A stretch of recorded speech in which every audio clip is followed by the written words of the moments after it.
Welcome. Well, you are at home with Jim and Joy, and you are an important part of our EWTN family.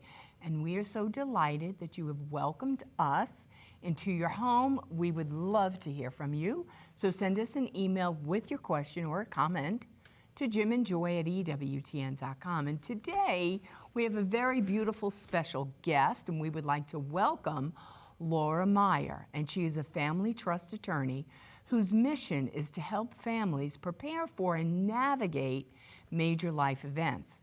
And she has authored a great book and done a lot of research. And the name of the book is called Guided by Grace. It's a Catholic journey through wills and trusts and estate planning. And this great book is available at ewtnrc.com. It's called guidedbygraceplanning.com. Let's say you have a mother or a father, and Mother's Day is coming and Father's Day is coming, and you know for sure that they have not put their house in order with their finances and their wills and their estate, and even their medical directors. And you need to know those things before they pass. This would be a great gift to give, and to say, hey, is there some point in time we can have this conversation? Dad, read the book. Mom, read the book. I would have certainly have loved it. My mom had a serious cancer diagnosis, and during the diagnosis, we had to deal with all that stuff because, you know, I think she thought she was immortal. She did. She was invisible. She was going to live forever and ever. But we're all going to die, and we might not like to have that conversation. Is there ever a comfortable time to do it? Well, it's all about stewardship. And so we want to give our time, our talents, our treasures, all our hard-earned money, and we want to do it in line with the teachings of the Catholic Church so that we could be a blessing, not only to ministries, but to our family. And so it's a great gift. Just saying. Well said. And so we're going to be speaking about wills, trust, estate planning from a faith posture, from a stewardship posture. So plenty more to come.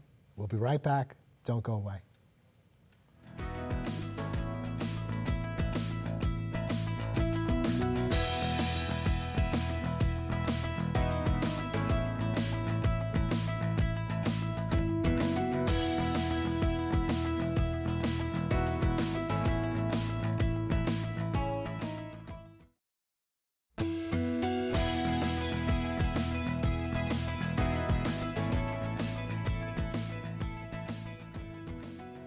Welcome back. Well, today, yet again, we are so happy to have Laura Meyer with us.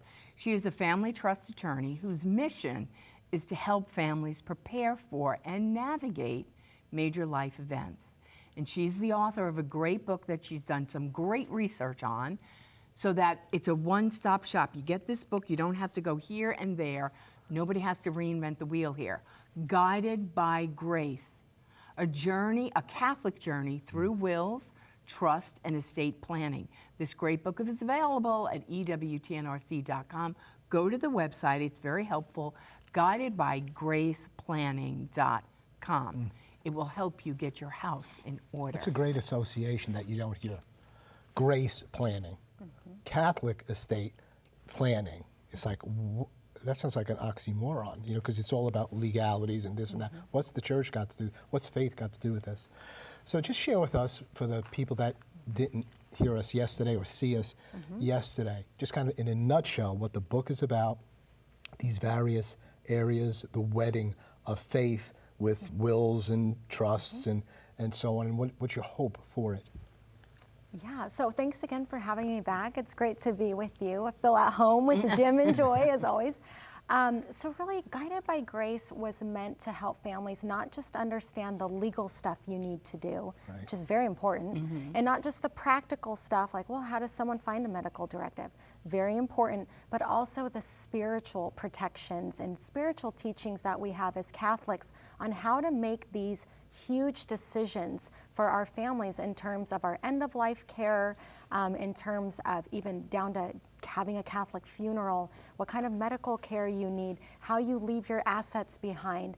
And so we pulled together everything from the Catechism, the United States Conference of Catholic Bishop publications, the Holy Bible, other resources, so that families now can make sure that they're not going to be the family that ends up in a long and expensive probate court process when someone passes away, with families, being torn apart. They're not going to be the ones who are in the hospital in a crisis, who can't have their decisions made according to their faith. And they're not going to be the ones who realize, oh my gosh, my time has come, and I didn't really think about the legacy I left behind.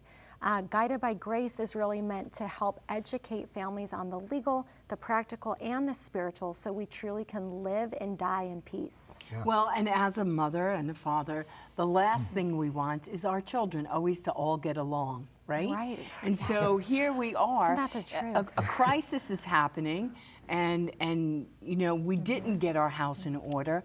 And I would say the best and the worst of us comes out in those Yes. times. And sometimes it's more of the worst. And it could be greed and anger and jealousy. And that's not what we want. We want to leave security. We want it to be done in peace and in order, right? And so what is the worst thing that happens when we don't do it that way? Well, when you don't have planning, which, by the way, 70% of families don't have their own plan. They haven't done this. And of the 30% who did, they taught it or approached it as a secular task, right? I meet with a lawyer, I sign this form, I stick it in my drawer, I'm done. But when you don't have that type of planning in place, if you have minor children, they can end up in the care of strangers, and a judge is going to have to choose who raises them. Unbelievable. And if you're with your assets, all of that is going to have to go through a long and expensive court process called probate, and it might not go to who you want, and it's certainly not going to benefit any of the causes that you cared about. And then if you don't have anything, your medical care might not meet the level of care that God wants for you to have during those very difficult and trying times. And then too, if you don't take time to do this, sadly, so many people are remembered as a wonderful person who left their family with a big mess on their hands. And that was their final act. Yeah. We don't want the final act to be that. We want it to be that we really, truly took time to plan and created a legacy that will bless the generations to come. I was going for a walk with one of my sons, and we're just talking. He's establishing a family. We're sharing together. And I said, Wes, at my age now, I said, what I'm doing is I'm trying to get this house in order so that your mother doesn't have to go down into the basement for the leaks, doesn't have to go into the attic to do things. And our 6-car garage has got so much stuff. So I'm just doing this because, I know I'm going to die. I hope that I don't know what. Not for a long time. But you know what I'm saying? Like, I don't want to leave a mess. I said exactly what you said. I don't want to leave a mess. Yes. Well, we need to relate that maybe even more importantly, because that's an asset. The home is an asset. Don't leave a financial mess, a legal mess, a spiritual mess. Yes. And it's just so complicated. And then that mess won't be just for her. It'll be for the children. The missions and ministries that we give to, Right. they're things we really believe in. And as I'm looking over our will and things that we're doing, this is bringing me into a better place, greater fullness to it, to guard and protect that which we want to do. And so we haven't done that fully according to the things that you're teaching. And so we've got to take that so seriously, and so that we're not leaving a mess, like you said, and so that we can, if we know we got an illness, we're going to die, that we can die in greater peace, that we have a will, Yes. that we have a legacy we want to leave behind. We have trusted people that could implement this. That's an That's nice. executor, That's right? a blessing. Not everybody does. So we've got to do this. You say, how many people do you think have an estate plan, a legacy plan? What's the answer to that? 100%. 100% of people have a plan. Yes. Why is which that? means How is that? all your viewers who are at home right now with Yeah. you on Jim and Joy have an estate plan. And that's because if they haven't taken the time to create one, their state has a default plan for them. And as a spoiler alert, which I said on your Spoiler last alert, show, last show, they are not going to like it. Yeah, because when you asked the question, how many do you think? I took you, serious on that, because I was just thinking, I think 30%, 40, maybe. Well, and you said 70% don't, so I guess it was about right. And then you said, 100%. The government has a plan for your money, your assets, and what goes on here, and it's going to absolutely drain, what you wanted to do with it, because you didn't take the time to plan it out and do it correctly. Correct. And most people, I think it's human nature. There's procrastination. Right. It's scary to make these decisions. And not all couples are in sync on what they want to do. And that's why I love going back to what our church teaches. Okay. Because if you really dive into our Catholic faith teachings on these topics, they really are so beautiful. And we don't have to rely on the wisdom of me, who's been here a limited amount of time on the earth, or you. We can rely on the wisdom of a God who is the same yesterday, today, and tomorrow, and even loves our own families more than we can even comprehend. And so our Catholic faith really does call us to do this type of planning. Okay, let's take you up on that. So what does the church say about our assets and the wisdom of the church regarding the distribution of assets? How does that work in terms of what I'm committed to my family and other things? Right, because I think that's a challenge that we all have, especially if we have kids. It's very natural to want to give your kids everything and to make sure they're taken care of. And it's like, how much is too much? I've worked with someone who had so much money, like serious money, and he was so afraid to leave any of it other than to this one child. And I thought, how many millions and millions does somebody need, right? But our Catholic faith can really provide us guidance on that. And I was surprised to learn the teachings. I thought, being Catholic, I knew them, and I didn't.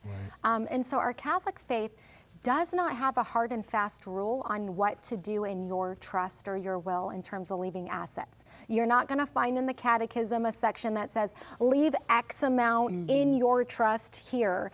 But instead, what the catechism does is it sets forth these biblical truths in our church's teaching, so that we can go in and go, you know what? What am I doing today? And what should I do in my death? What does our faith teach us about our money, stewardship? And so on that note, I was surprised to learn that first and foremost, all of the stuff we keep talking about, our money, our house, our garage, all those things, ours.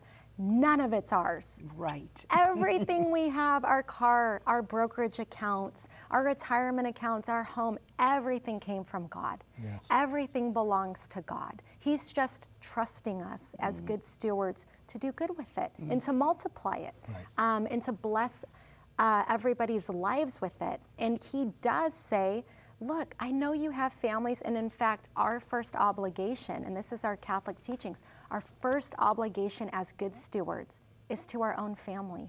It is good to take care of our family. But that doesn't mean that everything has to go to our family. We're also part of the Christian family, the human family. We have to take care of our family as well. What I like to think of as our extended family. Well, and that is so important, because assume nothing. Don't assume that if you're going to give to the children will know that you would want to give a percentage to a ministry that you've sowed into and has been such a blessing to you all your formation of your Catholic faith. EWTN, with other ministries that you're involved with, your local church. Who's asking me for that money? Right? Are these organizations asking me for it? Do I put it in a line item in my will? I need to have it written. I need to give a percentage to my church family, to EWTN, or to a pregnancy medical center.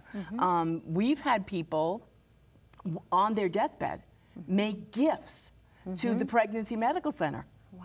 Right? It's almost like I'm making reparation in my final days. Well, we don't have to do it on our deathbed. We can make a plan beforehand. We can, and we can do it when we think about it as estate planning, what we want to leave behind, and then we could take it a step further and say, do I want to see this gift in my lifetime? Do I want to help those moms in need today as well? And so our Catholic teachings, while it says, yes, be a good steward, you have to take care of your family first, it also tells us that once we've met that obligation to care for their physical and spiritual needs, it didn't say wants, it said needs, Right. then we need to reserve the better part, that's a direct quote, for the human family, Yes. the common good. And so when I read that, I thought, well, what does that mean? How much does that mean? Yeah. What's enough? What's this? So our Catholic faith does not have a hard and fast rule. We're no longer under the 10% rule. That's, many faiths teach 10%, which is wonderful. We should all be giving. But our Catholic teachings are a little bit different. And so it's actually a 4-part, very subjective type decision, but there's like a 4-part analysis you go through, and then you will know how much is enough, and to whom, and to how, and when. You Right. say proportional, be proportional giving, you can say what that means. Prayerful, your distribution needs to be planned, and it needs to be sacrificial. Are those Correct. the guidelines? Yes, those are our Catholic teachings. So when you go, how much should I be giving every month? How much should I be making a major gift for? And how much should I leave in my trust? You go to this 4-part test. First one, is it proportional? That means, is what you're giving proportional to what you have?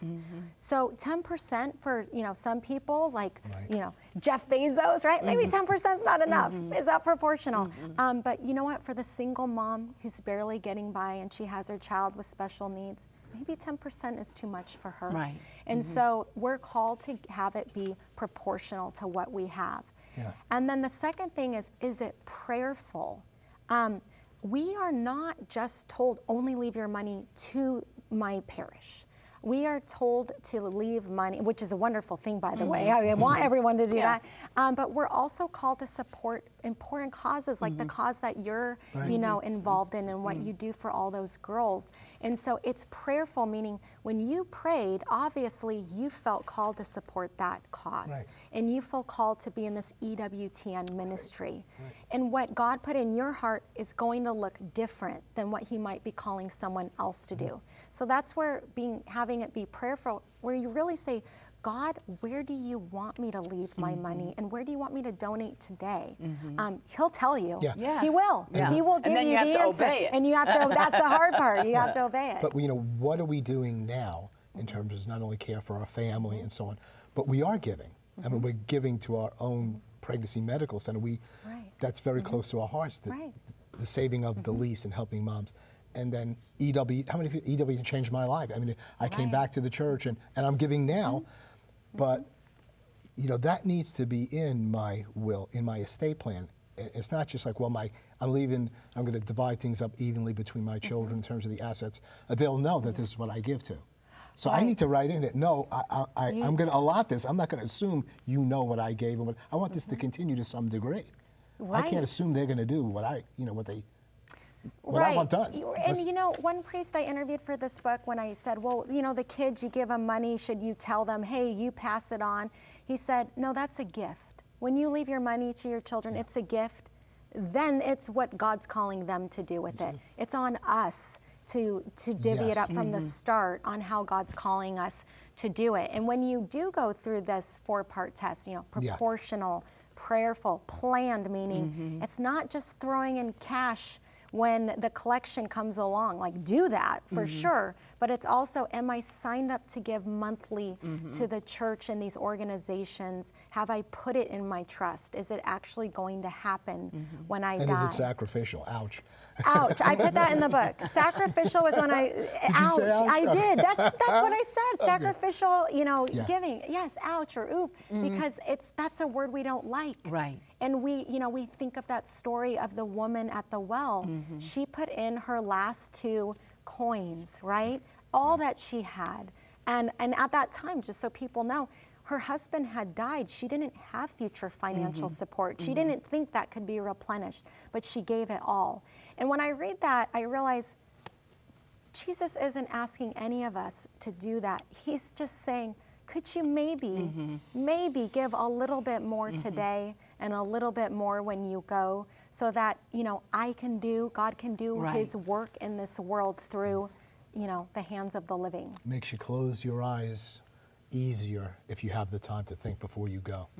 Yes. That, you know, my house is in order. These are the things that I've done the best I can with this, and I'm trusting God's grace in terms of my estate and how I pass that on. Well, we're going to hold you over again for the final segment, as we did yesterday. We're speaking about guided by grace, wills, trust, estate, and doing that faith-based as the Catholic Church directs. We'll be right back. Don't go away.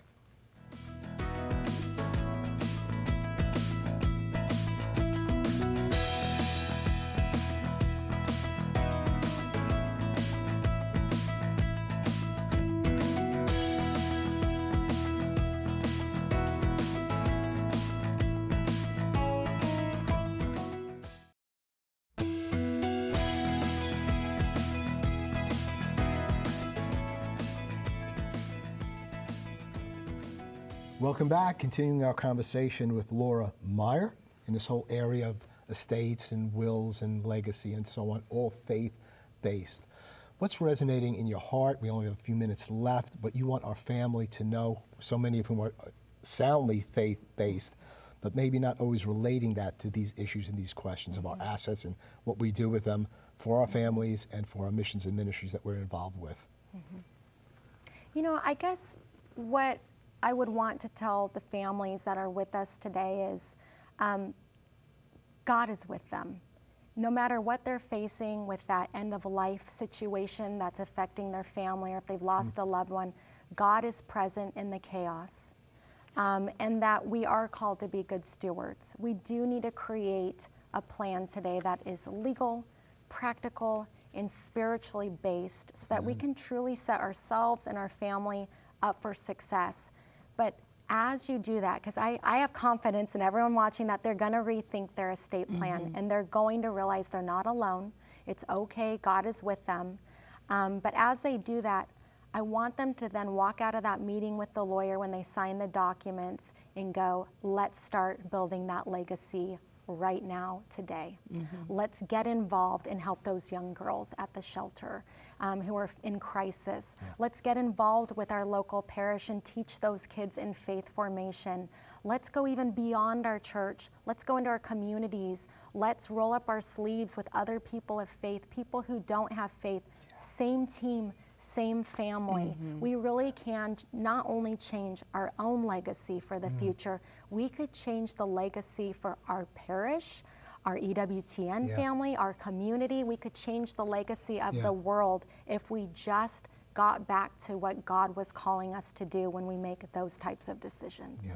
Yeah, think of that verse, you know, not to store up treasures here on earth where moth and rust corrupt and thieves break in and steal, but invest in treasures in heaven. For where your treasure is, so's your heart. He doesn't ask where your feelings are. He wants to know where your money is. Where's your treasure? Are you investing it in heaven? And the only thing going to heaven is people, right? And primarily, is what I'm doing with the little bit I have. I'm not Jeff Bezos, but you know what? Everybody has something. Am I investing in heaven, in my children, in my grandchildren, in the mission and ministries that I believe? Am I investing in people with the stuff that God gave to me that's His anyway?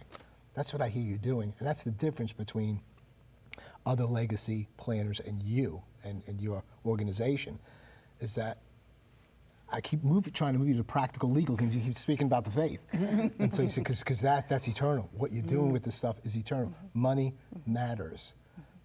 And so we're so very, very grateful for that. And we can find out more at guidedbygraceplanning.com. What will we find there when we go? You're going to find resources for your own family, a deeper dive from the book if there's topics that you cared about. And then also, if you are a Catholic organization or you are a diocese, you're going to find resources there for programming that we're building out, testing right now back home in my Orange Catholic community to really help families do this, because so oftentimes we want to do it, we don't know how to get started. So hopefully guidedbygraceplanning.com and the book will help you get started on your Catholic journey. Laura, welcome to the EWTN family. Wonderful to have you. so important a reality, so much of the stuff and assets, but it has eternal consequences, what you do with your assets and with your money. And this is one of the best plans I've ever heard, guided by grace, a Catholic journey through wills, trust, estate planning. Go to ewtnrc.com and get it. Go to the website. God bless you. God bless all of your loved ones. You're an important part of this family. You're never alone. You're always at home with Jim and Joy. Bye now.